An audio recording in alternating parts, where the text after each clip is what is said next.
হরে কৃষ্ণা। আমার সকল সাধুগুরু বৈষ্ণব ভক্তবৃন্দের চরণে কোটি কোটি ধন্যবাদ প্রণাম। তো সামনে কি আসতে চলেছে বলো তো? সামনে আসতে চলেছে আবার একাদশী। তাই আমি চলে এসেছি বৈষ্ণব পঞ্জিকা নিয়ে আপনাদের সঙ্গে কবে একাদশী পালন, ঠিক কোন টাইমে করতে হবে, এই সব কিছু শেয়ার করতে। তো সামনের একাদশী হচ্ছে 15ই নভেম্বর।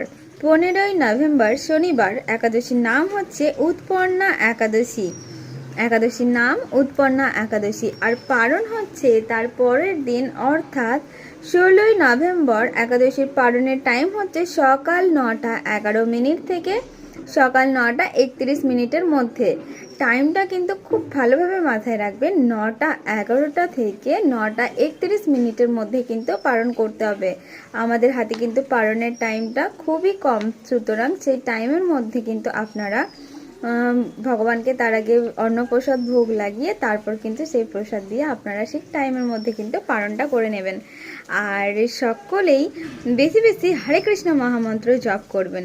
একাদশী মানে কিন্তু শুধুই যে একাদশী আমরা ব্রত করছি সেরকমটা নয়, কিন্তু খুব নিষ্ঠা সহকারে, খুব আনন্দ সহকারে কিন্তু এই একাদশী ব্রত করতে হবে। তো হরে কৃষ্ণ কৃষ্ণ কৃষ্ণ হরে হরে, হরে রাম রাম রাম হরে হরে, হরে কৃষ্ণ হরি বল।